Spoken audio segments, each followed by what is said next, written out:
friends, welcome to Getting Lippy with. My name's Imogen Hudson from Imogenation on YouTube, and this is a space where we can all vent, chat and share our daily struggles in the hopes of helping others deal with theirs. In a world where it's difficult to open up, there's no difficulty over here at Getting Lippy with. So make sure you subscribe to all things Getting Lippy with to stay tuned for future episodes and how you can get involved. So grab your cuppa, biscuits, tea, whatever floats your boat, because whoever you are, wherever you are, and whatever you're doing, let's get lippy! Also, I'm really excited that EOS are actually sponsoring this series, and EOS have put us in touch with the Eve Appeal. So, hence the reason I have the beautiful Karen Hobbs next to me. I'm so grateful for you being here. How on brand am I? Everything was just, we were just talking about this before I started filming. It's actually crazy. Like, if you're not watching this on YouTube, I just go and check the YouTube just to see. Just check the YouTube. Yeah. My name's Karen and I am really fitting in with the surroundings. I mean, I look like a little boy child. No, you don't. You look beautiful. Okay, well, you look even more beautiful. No, I don't. So basically, the Eve Appeal are the UK's, I mean, I'm probably going to say this wrong, but I'm just going to say what I think they are. And Why don't you have a go? Okay. And then we'll see what happens. Yeah. So the Eve Appeal is the UK's first charity that funds research and raises awareness for 5 different gynecological cancers. I mean, we say leading rather than first. Okay. Yes, exactly. Leading. Yes, funding research and raising awareness into the 5 gynae cancers. And you are their information officer. It sounds really like, I mean, I love it. I wish I was information manager or something, but yeah, we like can say that. Yeah. So you basically spread awareness for the whole thing. Yeah, my job is to raise awareness for signs and symptoms of gynae cancers and give talks about gynecological health and how people can look after their bodies, know what's normal for them. Amazing. Yeah. I'm really excited to do this podcast today actually because I've never met Karen. We literally just sat there and spoke about life. Oh yeah, we've been speaking for ages longer than this actual podcast. You actually know my life story. Like, I don't stop talking. But we've shared some secrets already. Yeah, we have. I love that. That makes us friends. It does. But I'm really excited because I think that this is a massive taboo subject, talking about all things down below and just things like that. And I was listening to you speak on your podcast and you're so open and I love that. Thank you. I really love how, because I don't know whether it's just the UK or just in general, people worry about talking about things down below. And as a woman, I'm like, I talk about it all and I don't, I don't hold back, no holds barred with me, but I just want everyone listening to know that we're all women, we're all friends, like we all get on, we're all able to talk about things, and that's why I'm really excited to be talking about this today. So I can't wait to tell me more about you, Eve Appeal, loving life, just everything. Loving life, hashtag. By the way, my skirt is blending into the... I know, it's beautiful. Yeah, I love it. There's satin, there's everything. Satin, there's fluff, got a bit of fluff on my nose. At the Eve Appeal, so we fund research into early detection, risk prediction and prevention. So lots of charities and organisations look at cures and treatment for cancer, which of course is like life-saving and vital. But at the Eve Appeal, our mission is to stop the gynae cancers before they start. Wow. So our mission is that fewer people hear that they've got a cancer because of the work we've done. Yeah. And then the side that I work on is the awareness raising. So whether that's, giving a talk, putting a social media post out there with some facts about one of the cancers. So a nurse who I work with and I run a service called Ask Eve. It's an information service. Cool. Yeah, it's free. If you go on the Eve Appeal's website, it's called Ask Eve. Amazing. Yeah, people can call or email like any type of gynae query and that's really good. So people that are maybe worried about talking face to face with someone, they can actually just ask online. Exactly. Sometimes people need to have just that little extra confidence boost from talking to us, and we're saying, probably not something serious, because the chances of actually having a gynae cancer when you've got a couple of symptoms that we can talk about is small, but obviously it's still really important to get checked out. So sometimes people just think, oh, am I being silly? I'm really worried about this, but should I go to the doctor? And sometimes you just need some... sorry, isn't it? My God, it so is. Sometimes you just need someone on the end of the phone to say, no, your worry is valid. Yeah.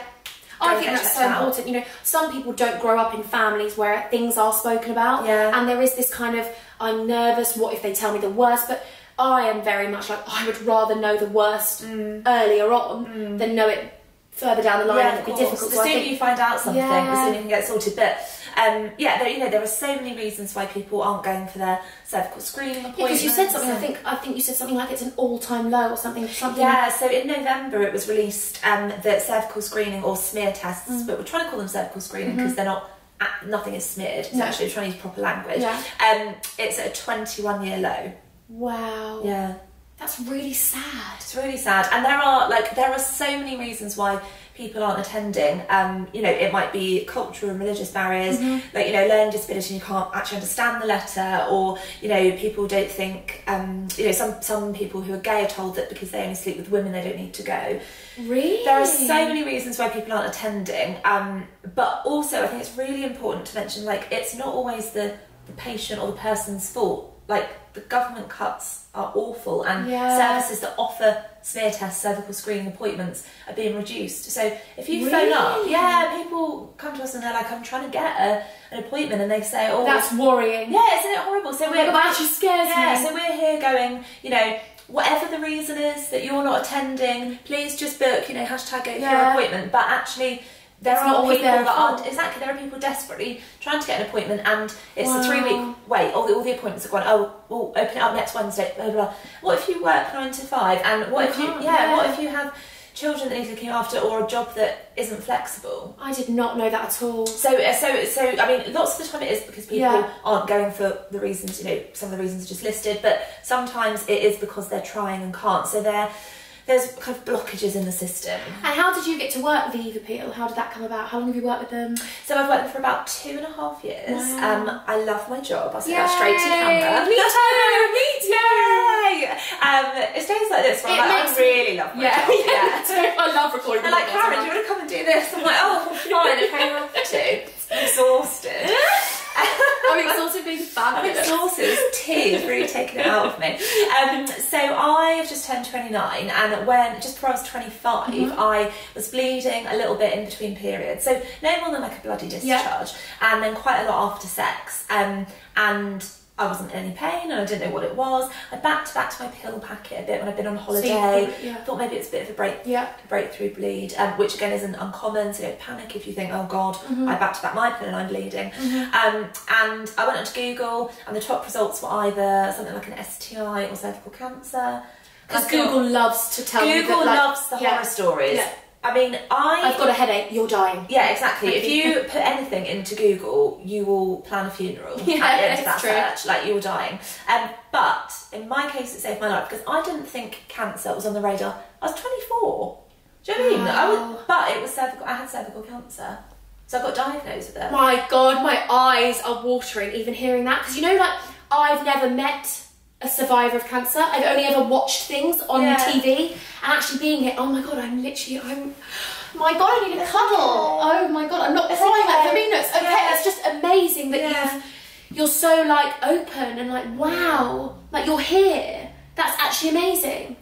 Fudge. I'm so emotional. No, that's okay. I'm such an emotional wreck. I knew I'd cry. That's okay. Oh, make me cry. No, it's fine. No, we're just a blubbering mess. Welcome.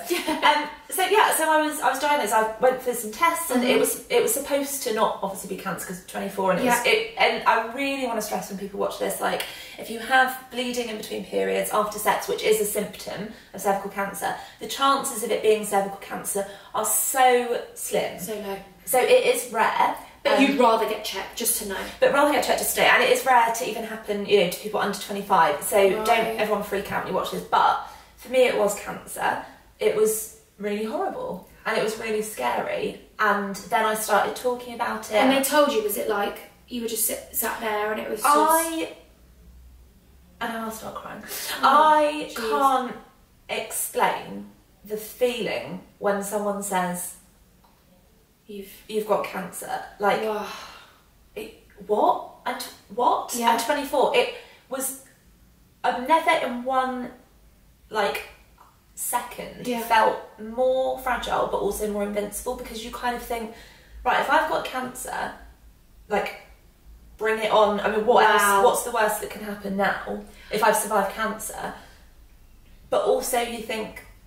But I've also got cancer at 24, so anything bad can happen. It's really weird. You're two ends of the spectrum. Yeah, it's really weird. And I had surgery. I was really lucky. It's weird to say when you've got cancer I was lucky, but I didn't have to have chemo. So I had surgery that took out my cervix, surrounding tissue, and the top third of my vagina. Right. So I'm neat and tight forever. There you go. Yeah. Thank you very much. Thank you very much. And I started blogging about it and doing stand-up comedy. Yeah, you're so funny. Thank you. Like, I listened to you and I was dying. You listened to the accidental prostitute on a podcast. Yes. Is that what you listen to? Yes, yeah. I need to listen to more, so please send me, tell me I what I need to, will. Yeah, what I yeah, need to I'll look send up. you stuff. But Yeah. the accidental prostitute story, like everything, and you've taken something which is such a, it's a dark subject. It's something which is a horrible subject. but you've made comedy from it, and that's like, what? I just think, like, when I found out how cancer is this horrible, scary subject. Everyone dies from it. Everyone's got no hair. Everyone's old and ill, and that is the reality for some people. But also, there are lots of people living after a diagnosis or with a diagnosis that don't fit what we think cancer looks like. And also, once you've got cancer and it's cancer in between your legs. Oh, well, you're just, you know, you're a dirty girl, you're a bad woman, you're all that sort of thing. Like, people... Wow. So, HPV is a really common virus that's passed on through sexual contact, and it causes almost all cases of cervical cancer. It doesn't mean you've been promiscuous, and even if you had been... It doesn't... So what if you've been enjoying sex? This is the thing, I think. Condoms don't prevent against it. Yeah. It's not like chlamydia or things like that. It's, you know, it's a common virus passed on through skin-to-skin contact. If you have skin-to-skin sexual contact, like lots of people of all ages do... Did you get people saying things to you, or did you feel that way? Yeah, someone at my old job, when I told them I was going away to have surgery, I was never ashamed. Yeah. I've always been open and up you to shouldn't talking be got about nothing to be things. ashamed of. Exactly, but I can imagine that what some people said would put other people off sharing their story. Someone at work, when I explained that it was cervical cancer caused through the HPV virus, someone said, "Oh, I thought you had a boyfriend." There's so much. Honestly, judgment. I worry about how small-minded some people are. in articles on the internet, you know, sort of trashy comments like, you know, rather than, because there's an HPV vaccination programme now for people who are aged 12 and soon to be boys as well, which is great because boys can be affected by it as well, just not cervical cancer. You know, people comment underneath articles about the vaccine saying, I'm just going to tell my son to use a condom and my daughter to keep her legs shut, and people there's so much judgment and stigma around like female pleasure and enjoying yourself, and then God forbid that turns into something nasty. And most of us who've had any type of contact will have HPV at some point. Our immune system is designed to get rid of it. Wow, I didn't know any of this. So it's just, you know, bad luck if you get one of the high risk strands that cause a problem that then develops into cancer. It's all just bad luck. It doesn't. It's actually so worrying how many people are so judgmental about something they never, you know, hopefully they never have to understand. And they probably won't. Like, most people won't have to deal with anything. But like it's that, actually really worrying that in anything, I think, that they'll, you know, I mean, I know it's completely different, but when I've ever had something where you've needed people around you and whatever, it's almost like when you are in a place where it's the lowest you've been for a while and you've got something that you're having to deal with, people run a mile. Like it's what, like when you've had to like reach out to people, or like when I had to stay in hospital, people I thought were my best friends weren't there, and people struggle to deal with something that they don't understand because maybe something's happened to them and it's reminding them of something. I think it's an amazing thing that you're so close to something you can talk about and spread awareness for it. Like, you're the perfect person to be this officer. I'm the perfect person, the officer in like the Gynae police force. So you just get to go around and sort of spread the word. Most of the time I am in the office doing running the service and, you know, other bits and pieces. But part of it, is to go out and talk to people. So we've got a campaign coming up called Get Lippy. So it makes so much sense that I'm on this podcast. Oh my god, that's amazing! Isn't that fun? Yeah. So it's basically like consumer brands team up with us and donate a percentage of their sales to the Eva Pill Throughout Get Lippy, which is in May. It's a May campaign, and also we're going to go out and do lots of kind of workplace talks and things like that. I think it's a really uncomfortable thing to talk about, the fact that you can get 5 different types of cancer down there. Yeah. So when I read about it and was, you know, researching it, I was like, what? I didn't even know that myself. I didn't know anything about it until I was diagnosed, and that is honestly the case for so many women diagnosed with a gynae cancer. You don't know it even exists until you've got it and have to deal with it. And I just think there is so much kind of awkwardness and not even necessarily awkwardness, just lack of knowledge, because we're not taught it. It's not taught in schools. That's something, you know, again, that you could have and people get nervous about, going for a screening or anything like that because they think, oh, someone's going to be looking at me down there, or those things. And actually, it doesn't matter. I know the older you get, honestly, when I was in hospital, I had so many people prod and probe me down there. Were you just like, I was just like, go on then. Come You're on then. so not bothered that it's like, you know, these people see that every single day. All they want to do is look after you. And if people are thinking, oh, I don't want to go for my cervical screening because I haven't shaved or whatever. No one cares. The doctor/nurse, whoever's taking the sample, the only thing they want to do is get a good sample of cells from your cervix, send them away from testing. That is all they've seen everything. About. They've seen everything. Who cares if you've got a bit of thrush? Or who cares if you've, like, you know, not had a rinse? No one cares. No, it doesn't matter. It's your health. It's not a vanity project. I think, especially when your health deteriorates, you really realise you are the only thing you actually have in this world, in a sense, to look after. Like, if you're not running, if your body isn't running and you're not looking after it, what are you going to do? You have all these dreams to, you know, pursue your career and do all these things. You can't if you're not looking after yourself. You can't. And you really realise that when your health isn't great, you're like, oh my God, I have to put myself first. Because otherwise, if I'm not running, I'm not going to have my fiance because I'll be gone. You know, I'm not going to have my life. I'm not going to be able to do these things. There's such a knock-on effect, isn't there? there? I love that. There you go. They love to... As soon as we start filming the podcast, they start getting really involved. It was quiet as anything, wasn't it? This is what I mean. I think they know. I think they want to get lippy. They're after us. They're after us, aren't they? But, like, it's really weird because with gynae cancers, so often there are symptoms. So part of the massive thing we do at Eve is try and push out awareness for the signs and symptoms. Right, yes, tell me. A lot of the time, there are signs. I'll tell everybody. So there are 5 types of gynae cancers. So there's womb, ovarian, cervical, vaginal and vulval. Right. Ovarian cancer is the sort of hardest to diagnose because its symptoms are often confused with, like, gastrointestinal problems like IBS. Really? So the symptoms aren't what we'd think of as kind of vaginary gynae symptoms. They are things like bloating, so persistent bloating, not just because you've had pasta and you're bloated or you had too much to drink and you've, you know, got the runs. Like, it's not that. It's a persistently bloated stomach. It's a really kind of noticeable change in bowel habits. It's needing a wee more often. It's kind of eating and then feeling fuller much more quickly than you normally would. And how do you get that one diagnosed then? How would you... It's really hard. It's often diagnosed at a later stage because the symptoms either don't present until a little bit later or because the patient's sort of sent down the wrong pathway at hospital. So if you feel like you do have those symptoms, can you go to the doctor and say, I want to be checked for this? Yeah, so it's, again, not likely it's going to be an ovarian cancer. So I talk about it all day and every day, so it feels like it is super common and I'm surrounded by gynae disease, but actually in reality, in the grand scheme of things, it's not that common. If you are worried about ovarian cancer, then go to your GP, as with any of the gynae cancers, and explain your symptoms. It's really good if you've tracked what's going on for about 3 weeks and note down what's going on. And sometimes it's about also, like, equipping yourself with the language. Sometimes it helps to just say, I'm worried about ovarian cancer, because a GP will see 1 or 2 cases of ovarian cancer maybe ever in their career in that first primary care setting. So sometimes it is just about saying, there's a blood test called CA125 that's a simple blood test to refer for. It's not a test for ovarian cancer, but it can kind of indicate certain levels, and it can kind of help piece the picture together. But ovarian cancer is a difficult one.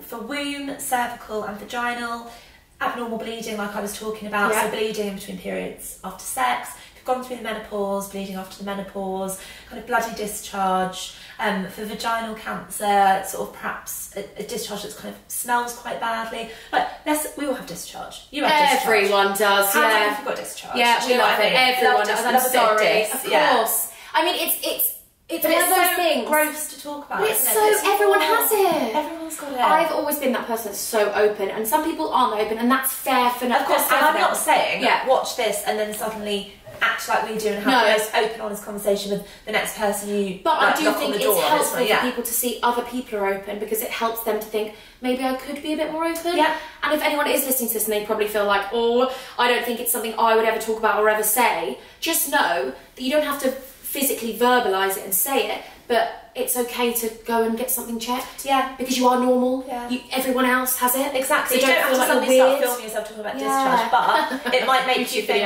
exactly, I have discharge. There'll be like 5 million of them after this. But like, if you watch this and think, oh, they spoke about discharge, I'll look at my discharge. Hell, even smell my discharge. Yeah. Like, then you know if something's changed for you. Like, we all look and smell different at different times of the month, but it's about knowing your normal, hashtag know your normal, hashtag know your body. Yes. Because if you don't, you can't spot when something changes. And for vulval cancer, so the outside genitals, it's things like, for vaginal cancer also an itch or things like that, it's kind of internal. For vulval cancer, you know, persistent itching, the skin changes, lumps and bumps, again, much more likely to be a little cyst or an ingrown hair or, you know, something like that. Ingrown hairs. Yes. Ingrown hair, do you know what I mean? Why? Awful. Why? So sore, especially if they're on the knicker line. Why? I had a massive one, like, on my knicker line. It's horrible. I do actually take great pleasure in getting them out. I couldn't wear knickers because it was rubbing. But it's actually really dangerous if you leave it, because my partner's friend, he won't be listening to this is fine, and we won't say names, but he actually had an ingrown hair by his bum, and it turned into a massive cyst lump of pus, and he actually had to go and get an operation to get it off.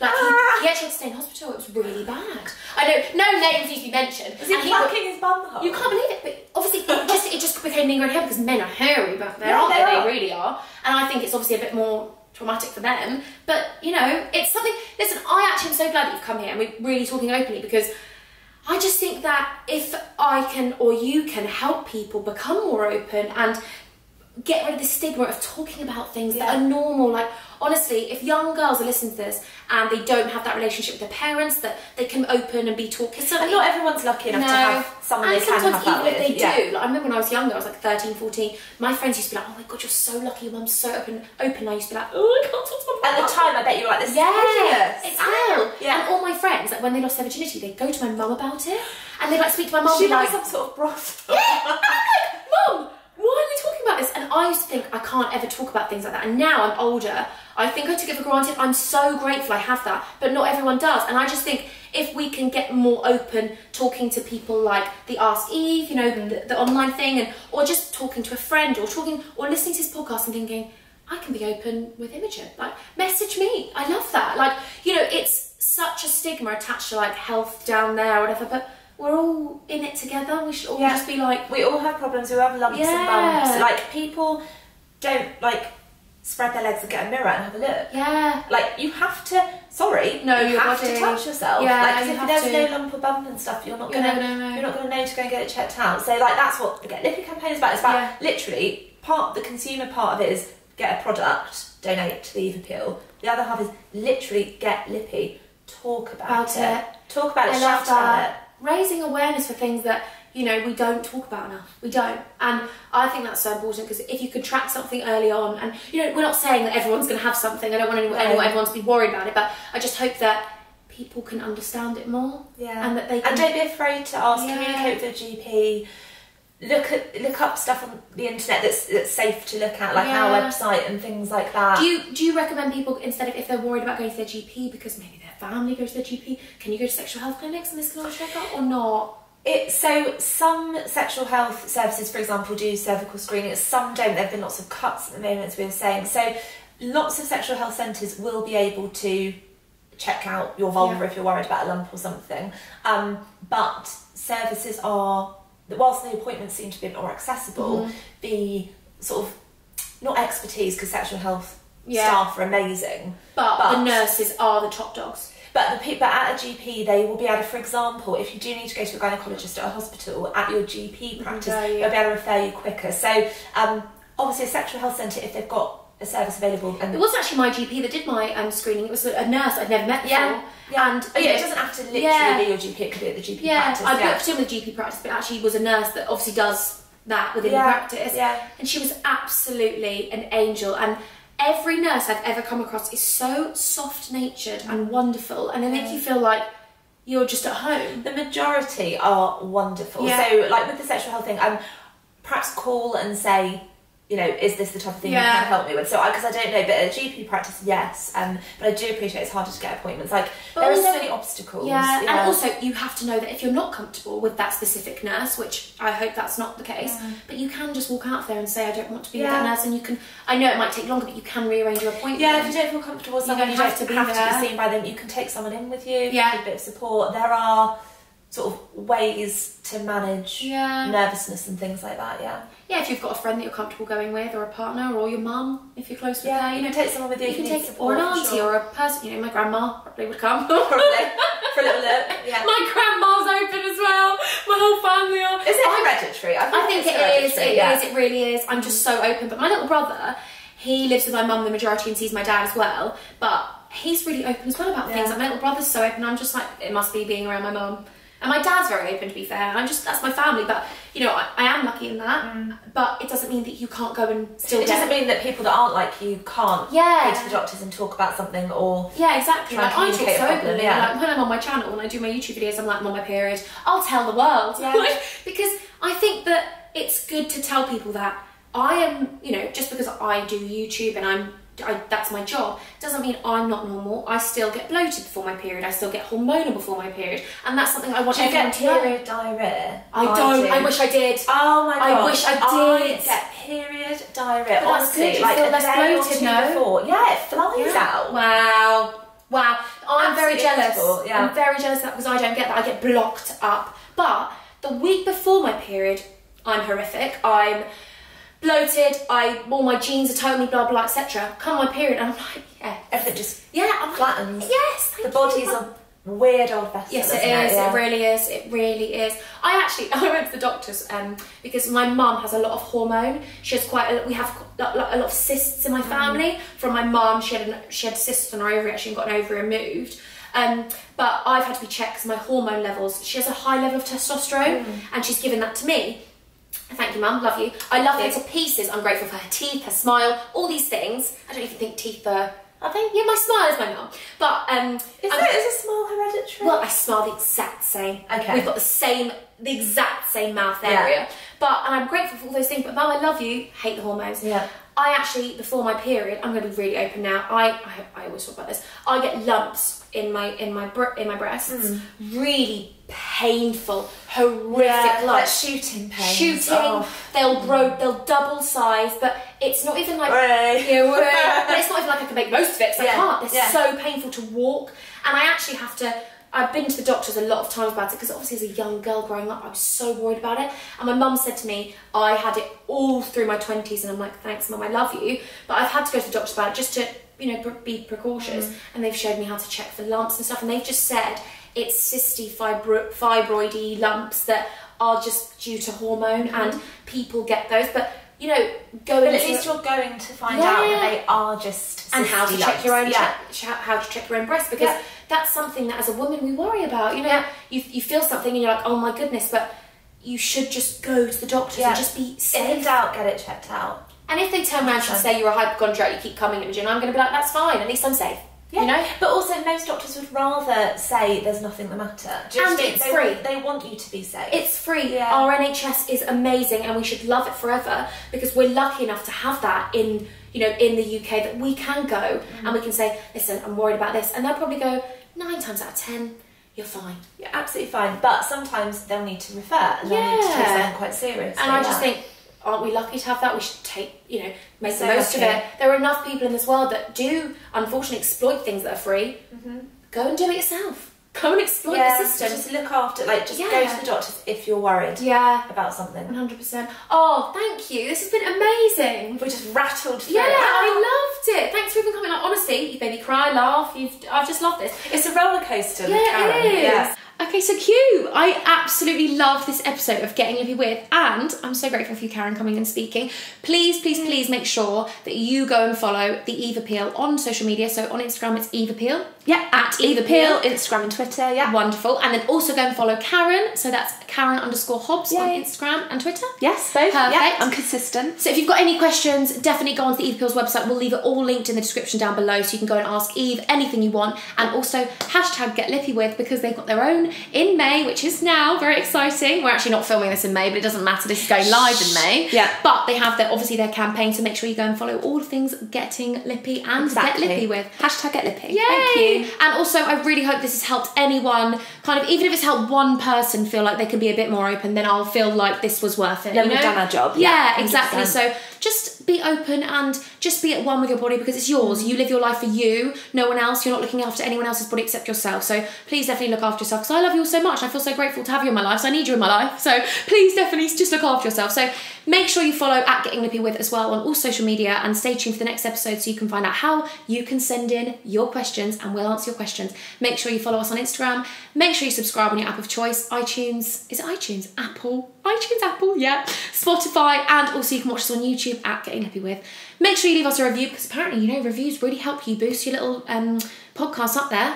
Yeah. So keep writing those reviews. Reach for the stars. Even if you write, it was okay, I'd still be happy with that. And thanks so much. Yeah, it was below average. No, I really hope you don't think that. But thanks so much for joining me. I love you all so much. And until next time, I'm going to love you and I'm going to leave you. Bye.